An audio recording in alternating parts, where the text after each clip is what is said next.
O que está acontecendo com o Banco Bradesco? Após a divulgação dos resultados relativos ao quarto trimestre de 2023, as ações do banco derreteram. A ação preferencial BBDC4 caiu 15,9% apenas no dia da divulgação dos resultados e a ação ordinária caiu 13,02%. E depois dessa incrível queda, eu comecei a receber muitas perguntas do tipo: e aí, tá na hora de comprar? Eu tenho, tá na hora de vender? É melhor manter? Então, nesse vídeo, eu vou aprofundar nos resultados do Banco Bradesco, explicar para você por que essa queda é tão forte das ações e também mostrar o impacto que a queda teve na minha carteira, porque eu tenho Bradesco, as ações ordinárias, na minha carteira do Viver de Ações. E depois de tudo isso, vou falar se eu vou comprar mais, se eu vou vender, se eu vou manter e também o porquê dessa decisão. E aí, pessoal do Você Mais Rico, quem fala aqui é Bruno Perini, criador do canal. E antes de entrar no assunto do vídeo, eu quero lembrar que no dia de hoje eu abri inscrição para a 24ª turma do Viver de Renda, meu curso de educação financeira, onde eu tenho a missão de pegar até mesmo o mais completo leigo que não entende nada sobre investimento, sobre mercado, e transformar esse indivíduo em investidor de verdade, capaz de tomar suas próprias decisões e montar uma carteira diversificada entre ativos, moedas e até países, investindo aqui no Brasil e também no exterior, para proteger e aumentar o seu patrimônio até que um dia ele possa efetivamente viver da renda desse patrimônio. Tudo isso num curso que tem duração de 8 semanas, com uma equipe de suporte altamente qualificada que responde absolutamente todas as perguntas. Lá eu tenho economista com passagem pelo BNDES, eu tenho analista com mais de 2 décadas de experiência no mercado, que já trabalhou aqui e também no exterior, advogado com mestrado em finanças, especialista em criptomoedas, em tributação. Então uma equipe muito completa, que é melhor do que eu em pelo menos um ponto específico, se não em vários. E se você quiser fazer parte, há mais informações no link da descrição e lá você pode acabar a sua matrícula. Espero te ver no Viver de Renda. Falando agora dos resultados de Bradesco. Apesar da forte queda que nós vimos em Bradesco no dia dos resultados, as ações caindo 2 dígitos, a queda foi ainda pior. O resultado de Bradesco até agora é, nas ações ordinárias, queda de 18,73% e nas ações preferenciais, queda de 19,52%. E aí fica um primeiro recado. Muita gente que viu as ações caindo no dia se apressou para comprar, pensando, não, sempre depois de uma grande queda o mercado ele dá uma voltadinha. Isso não aconteceu com Bradesco. E aí fica sempre um pouco da sabedoria de mercado que está naquelas frases, os ditados que nós temos dos mais antigos, né? Que dizem que você nunca deve pegar uma faca caindo. Então naquele dia a faca estava caindo. Agora que ela parou de cair, que o Bradesco já está mais estabilizado, embora ainda sofrendo, vamos olhar o que está acontecendo com o banco. E para olhar para o que aconteceu em 2023, que foi um ano decepcionante, a gente tem que voltar primeiro para o final de 2022 e falar dos resultados do quarto trimestre de Bradesco lá naquele ano. Até porque o quarto trimestre de 2023, que foi o resultado divulgado agora em janeiro, é aquele que fica sendo comparado com o quarto tri de 2022. E o que aconteceu foi que naquele trimestre, Bradesco apresentou um resultado muito fraco por conta do caso Americanas. Americanas aconteceu no começo de 2023, mas como os resultados dos bancos não estavam fechados, eles colocaram as provisões dos empréstimos que fizeram Americanas naquele trimestre, até para limpar a base de 2023. E nisso nós tivemos vários bancos afetados, Santander, BTG, Bradesco, o próprio Itaú foi afetado. Eles provisionaram dinheiro, Bradesco inclusive foi muito conservador na provisão, porque ele provisionou 100% do dinheiro, como você pode ver nessa manchete, o equivalente a 4,9 bilhões de reais, e aquilo acabou com o resultado do banco naquele trimestre. O lucro ficou em 1,6 bilhões, 75,9% abaixo do mesmo resultado do ano anterior. E Bradesco provisionou todo esse valor porque ele tinha muita exposição. Você pega o Itaú, por exemplo, ele teve que provisionar muito menos, apenas 1,37 bi. Apenas, né? 1,37 bi. E aí depois que isso aconteceu, 2023 tenderia a ser um ano melhor, porque afinal teve essa porrada que derrubou o quarto tri de 2022, então o que era esperado era uma recuperação dos números pro ano passado. E com vários bancos isso aconteceu. Com o Itaú, por exemplo, nós tivemos isso. Com o Banco do Brasil também, mas com o Bradesco, não. 2023 foi decepcionante. Olhando aqui rapidamente cada trimestre até chegar no quarto, onde vamos colocar uma lupa, veja que no primeiro trimestre o lucro foi de 4,3 bilhões, uma queda anual de 37,3. No segundo trimestre, o lucro foi de 4,5 bilhões, queda anual de 35,8.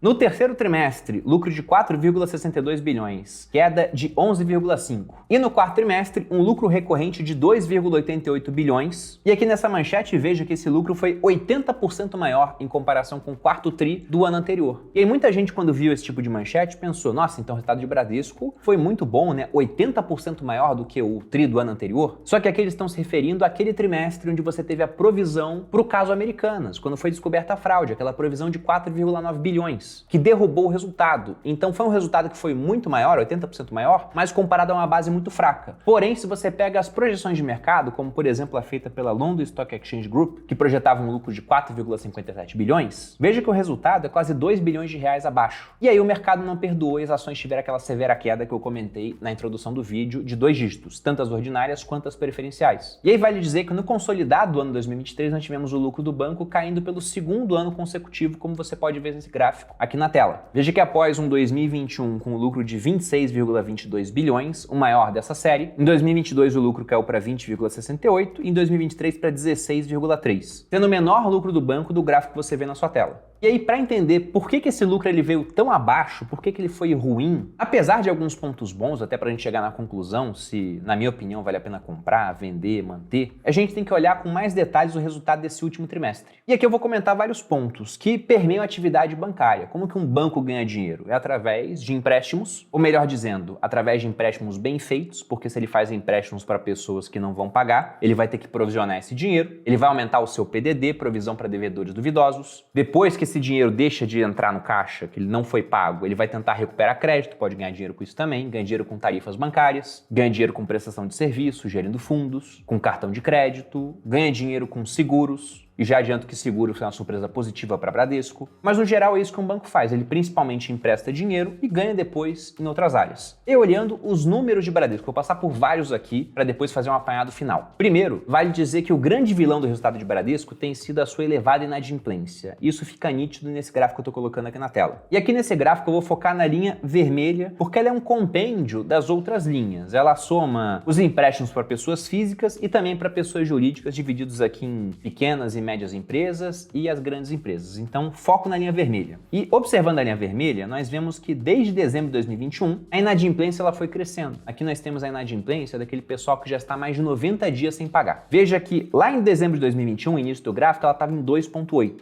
Ela chegou ao máximo em junho de 2023 de 5,7%.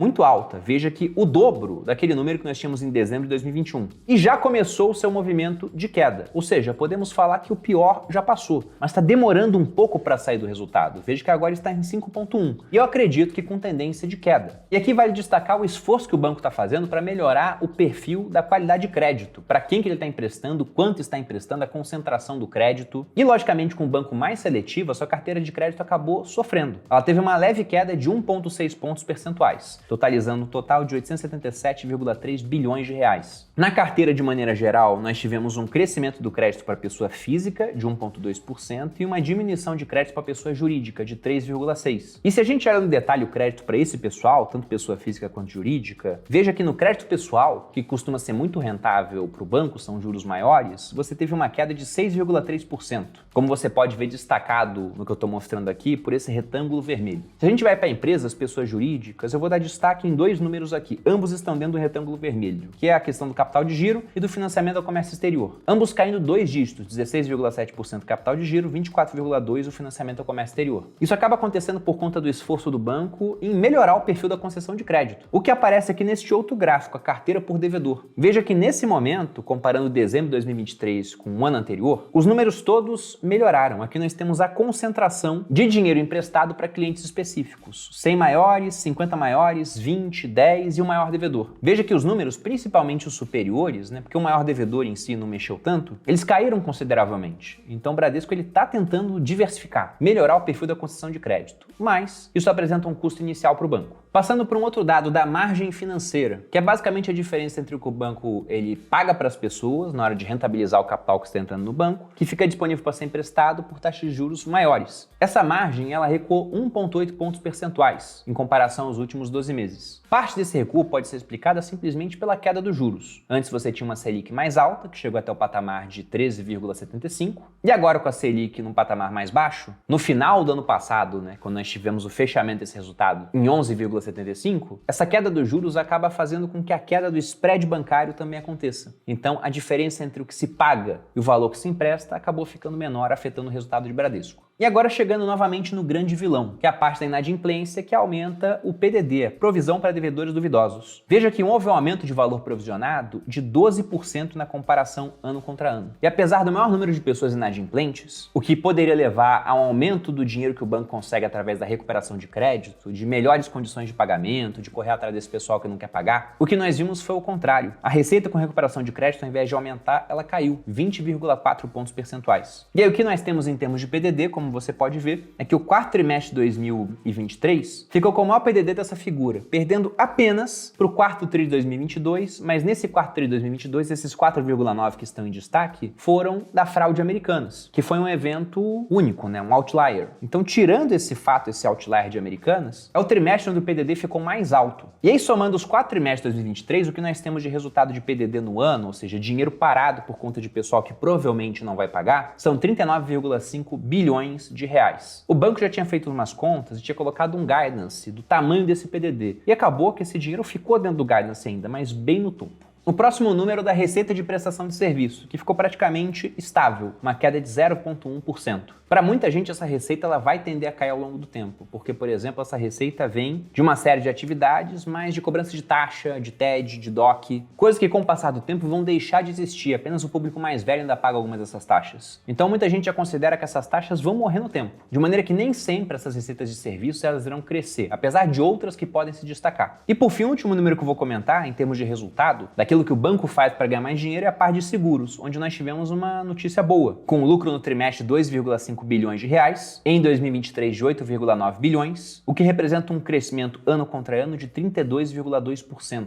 E depois que eu falei de tudo que trouxe dinheiro para o banco, vale a pena falar daquilo que tira dinheiro, que são as despesas que você vai ter em qualquer empresa para que ela possa funcionar, a parte administrativa. E o que nós vimos no Bradesco foi um trimestre de alta de 10,7%. E no ano, uma alta de 10,4%, despesas que totalizaram 54,2 bilhões de reais. O que pode parecer um crescimento grande, mas ele estava dentro das expectativas. De modo que se a gente olha os números mostrados aqui, nós tivemos 6 linhas apresentadas, nós vimos que 4 delas foram negativas, carteira de crédito, margem financeira, prestação de serviço e o PDD. Uma foi ok, porque estava dentro daquilo que foi previsto, apesar de um aumento de 10,6 era o previsto, que era despesa, e apenas resultados com seguros, que foi bom. E de todas essas que eu apresentei, novamente, o grande vilão foi o PDD. Foi nisso que o mercado bateu bastante, porque muita gente já esperava um resultado mais expressivo, com uma melhora da parte de concessão de crédito do Bradesco, que ela não veio ainda. Inclusive, o CEO do banco, lembrando que nós tivemos troca de diretores no Bradesco, disse que esse ano 2024 será um ano de transição e que os melhores resultados deverão vir em 2025. E aí muita gente para pensar, inclusive eu mesmo. Caramba, se 2024 vai ser um ano de transição e 2025 deve ser um ano de melhora, então se eu seguro o Bradesco eu posso ganhar dinheiro. Mas esse não é o mais importante. A pergunta tem que ser sempre feita pensando em custo de oportunidade. É nisso que o investidor tem que pensar. E aí você deveria pensar no seguinte, tá, eu posso ganhar dinheiro com o Bradesco, mas será que eu não vou ganhar mais dinheiro se eu comprar Itaú, Banco do Brasil, Santander, Nubank? Porque esse é o ponto. Isso pensando só no segmento bancário, que você pode pensar também em todas as outras empresas, em outros ativos, fundo imobiliário, Bitcoin.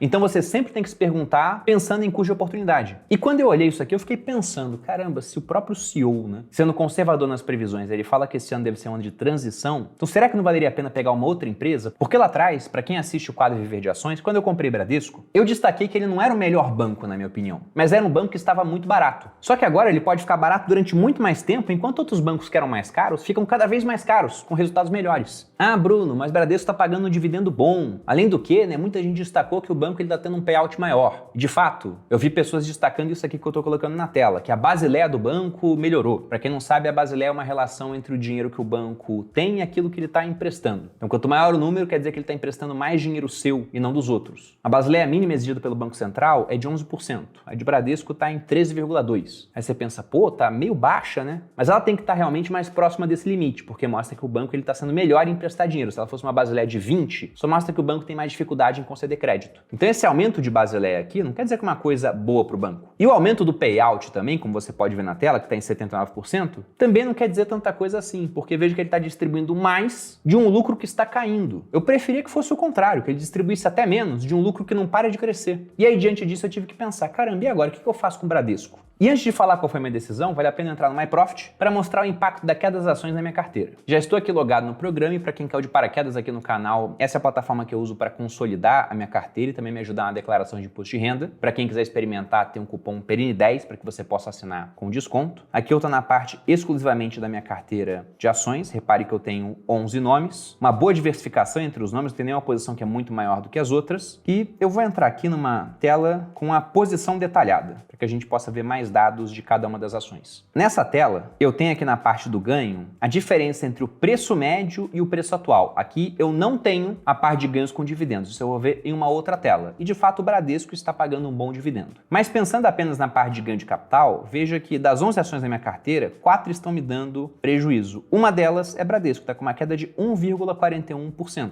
Ou seja, é uma queda pequena frente ao meu preço médio. E isso já estou colocando essa queda de quase 20% no ano que eu já comentei anteriormente. E aí muita gente quando bate o olho nessa queda fala, caramba, tá na hora de comprar. Caiu, comprou, né? E eu acho esse pensamento bem perigoso. Porque se for ficar comprando aquilo que caiu, vou comprar só essas ações aqui e vou deixar de comprar aquelas que subiram pra caramba. Como por exemplo, um Banco ABC que subiu 40%, uma Sanepar que subiu 32%, Copasa que subiu quase 40% também, isso sem contar dividendos. E posso acabar me concentrando muito em nomes que não estão merecendo isso. Porque pensando em alocação de ativos, pense que você tem que comprar aquilo que se destaca, que está ficando melhor, e não aquilo que fica pior. Eu até poderia comprar Bradesco, porque ele caiu bastante, se o resultado estivesse melhorando. Ou seja, o resultado melhorando, mas por conta de uma subida de juros, os preços estão caindo. Esse é o melhor dos mundos. Agora, o preço caiu porque o resultado de fato foi ruim. Então, se eu compro o Bradesco e deixo de comprar outras empresas, que o preço talvez não tenha subido muito, o resultado melhorou muito, eu estou alocando mal os meus ativos. Sem falar que, se eu pego, vindo aqui nesses filtros, eu posso colocar a parte do percentual de patrimônio, repare que ordenando entre o patrimônio, Bradesco já é a terceira maior posição da minha carteira. Então, se eu for comprar muito mais de Bradesco, ela vai parar aqui nas maiores posições, né? Coisa que ela já foi, mas Bradesco caiu. Eu não pretendo corrigir essa questão. Não vou comprar mais ações de Bradesco nesse momento. Aí fica a dúvida se eu vou manter ou vender, né? Chegaremos lá. Mas antes de apresentar essa parte, e para isso eu vou usar alguns indicadores de uma tabela que eu montei, eu só vou aqui no resultado consolidado, nessa rentabilidade avançada, onde eu tenho tanto a parte do ganho de capital, quanto também aquilo que eu ganho com dividendos. Então a rentabilidade real da minha carteira. Para ver se apesar da queda de Bradesco, eu ainda estou ganhando do meu benchmark, que é o Ibovespa. E felizmente isso ainda está acontecendo. Vejo que a carteira tem um rendimento de 25,5% nos últimos 12 meses, enquanto o Ibovespa sobe 20,35%. Isso se deve por conta da diversificação que eu tenho em carteira. Como o Bradesco era mais ou menos ali 1/10 da minha carteira, arredondando de grosso modo, um pouquinho mais do que isso, era uns 12% da carteira mais ou menos. Quando o Bradesco caiu 20%, eu tive outros nomes subindo no dia e no final a queda não foi tão acentuada assim para minha carteira. Eu estava perdendo coisa de 1%. Eu até mostrei no Instagram, em tempo real. De modo que eu fiquei bem tranquilo para tomar a decisão que eu vou mostrar para vocês aqui. E para isso eu vou abrir a tabela, porque pensando em empresas para comprar. E aqui eu me ative só a minha carteira, sendo que eu poderia comprar outras empresas, né? Dinheiro não tem carinho, poderia vender um Bradesco, por exemplo, para comprar outras. Mas pensando na minha carteira, eu estava vendo assim, será que vale a pena comprar Bradesco, vender uma parte, colocar em outras? Então, eu montei um ranking, utilizando alguns indicadores. Porque, no final das contas, aquilo que eu quero é comprar uma empresa por um preço bom, melhor do que a média e com uma rentabilidade bem acima da média. Então, que indicadores eu peguei aqui? Peguei 2 indicadores de preço e 2 indicadores de rentabilidade, sendo que um deles é, na verdade, a divisão de outros 2 aqui. Eu coloquei PL, que é o preço sobre lucro de uma empresa, o preço sobre valor patrimonial, PVP, o ROI, que é a rentabilidade que a empresa obtém sobre seu patrimônio líquido, e o que eu chamo de ROI ajustado, que é essa rentabilidade sobre patrimônio líquido dividido pelo patrimônio líquido da empresa, pelo preço que eu paguei naquele patrimônio. Porque se você pega, por exemplo, Engie, ela tem um ROI de 39,97. É a empresa com o ROI mais alto da minha carteira. Aí você pensa, caramba, então tem que comprar essa empresa. Mas para comprar Engie, você paga quase 4 vezes o preço do seu patrimônio líquido. Então o ROI ajustado de Engie, ele cai bastante, ele vai para 10,14. Enquanto se você pega, por exemplo, uma Sanepar, ela tem um ROI de 15,68. Se eu pagasse no valor patrimonial da empresa o preço realmente desse valor, esse seria o meu ROI ajustado. Só que hoje em Sanepar eu estou podendo comprar uma nota de 100 por R$85, porque a empresa está negociando a 0,85 do seu valor patrimonial. De modo que se eu estou pagando mais baixo no patrimônio líquido da empresa, o ROI do meu investimento será esse ROI da empresa sobre o que eu estou pagando no patrimônio líquido, que vai chegar à conta de 18,45, deixando o Sanepar no ranking do seu ROI ajustado em segundo lugar, perdendo apenas para a CEMIG. E aqui eu coloquei em vermelho os números de Bradesco. Então, se eu olho o PL de Bradesco, ele está longe de ser o PL mais baixo da minha carteira. Se eu olho o preço ao valor patrimonial, realmente está atrativo, está em 0,78. É aquela que está negociando com maior desconto sobre o valor patrimonial. Agora, o ROI de Bradesco está muito ruim, está em 8,33. E aí, com isso, seu ROI ajustado também fica ruim, fica em 10,68. Observando só por esses números, não fica legal comprar Bradesco. Eu fui dando notas aqui, né? Primeiro, segundo, terceiro, quarto, quinto. E no final, o que eu fiz nesse total foi simplesmente somar as notas todas. Vou colocar na classificação do menor para o maior, porque aquele que tem o menor número de pontos é o que ficou melhor colocado no ranking. E observe que fazendo isso, das 11 posições que eu tenho, o Bradesco vai lá para baixo. Ela fica muito distante de, pelo ranking, ser a melhor opção de compra. E aqui cabe falar de uma limitação desse ranking, porque eu estou vendo só dados passados. E depois desse vídeo você viu que não é surpresa para ninguém o fato de que Bradesco teve um resultado ruim. E pode ser que ele tenha uma reversão à média, né? Volte a ter resultados mais parecidos com aquilo que ele tinha nos anos anteriores. E aí, esse ranking não pega essa melhora que pode vir, que está no futuro, e que também pode não acontecer. Então, essa é uma limitação. Mas pensando que já é uma das maiores posições da minha carteira, a terceira maior, esse ranking aqui me dissuadiu totalmente da ideia de comprar mais Bradesco. Agora, Bruno, você vai vender? Não, eu não vou vender Bradesco, porque eu realmente acho que nós teremos uma melhora. Então, minha decisão será de manter e esperar para ver como é que serão os próximos trimestres, que eu acredito que serão melhores do que esse quarto trimestre de 2023. De modo que em Bradesco eu não vou mexer, mas eu vou aproveitar que eu estou gravando esse vídeo para fazer uma outra alteração aqui na minha carteira. Porque se eu olho os dois primeiros colocados aqui do ranking, CEMIG e Sanepar, e aí já saindo do ranking, pensando em uma parte mais qualitativa, ambas são empresas estatais, então eu corro um certo risco em ambas, um risco de gestão. E em CEMIG esse risco se materializou, porque o governador Romeu Zema ele falou que pode vir a federalizar a empresa. Eu acho que no cenário base não é o que vai acontecer, até porque ele estaria vendendo a empresa a preço de banana, né? Preço-lucro abaixo de 4, praticamente no seu valor patrimonial, e ela é hiper rentável agora, então não acho que vale a pena. Mas por conta desse pênalti político, eu não acho que é a melhor opção para eu comprar agora. Eu vou preferir comprar Sanepar. Mas para isso eu não vou colocar dinheiro novo, eu vou fazer uma pequena venda de uma outra posição na minha carteira, que é a de SLC Agrícola. Por quê? Porque não é mistério para ninguém que a safra que nós teremos nesse ano deve ser prejudicada por conta dos efeitos do El Niño. E a SLC, talvez do agro, seja uma empresa que venha a sofrer menos, é mais profissional, tem melhores terras, tem mais diversificação geográfica, faz hedge cambial, faz hedge de mercado para vender a sua produção. Mas mesmo assim, eu vou diminuir um pouco a posição em SLC, que hoje está me dando lucro, e aumentar um pouco minha posição em Sanepar, que é uma posição que eu não aumentei. Ela praticamente cresceu por conta dos resultados, sendo que os números ainda estão muito bons. Veja que ela é segunda no ranking de preço-lucro, é a segunda em preço-valor patrimonial, no ROI fica em nono, e quando eu faço o ROI ajustado, ela fica em segundo. E voltando lá para o MyProfit, na parte da posição detalhada, veja que quanto ao valor investido, eu investi apenas 51 mil em Sanepar, enquanto investi 81 mil em Bradesco. E aí, novamente, pensando em alocação de ativos. Se eu ganho um dinheiro novo, eu devo investir naquela empresa que, desde que eu coloquei na minha carteira, praticamente não andou,